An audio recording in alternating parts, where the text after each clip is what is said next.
how to be like a boy? I had been considering this question for ages. Since I was born, the world has seemed to be telling me what to do to be like a boy.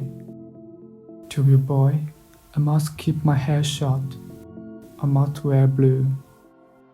I must play boy toys.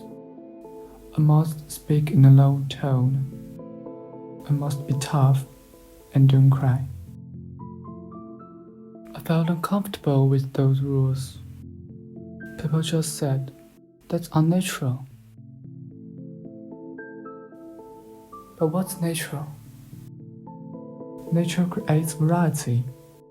There are no two identical leaves in the world. Only in the factory do people call difference unacceptable. So I focused on this point to start my work.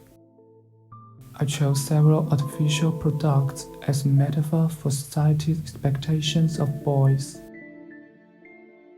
And I combined some natural creatures with the boy to illustrate my opinions. I'm here telling my story. For the boys like me. We did nothing wrong. We are not alone. We don't need to prove anything.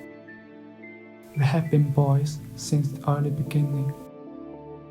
What we look like is boys can be like.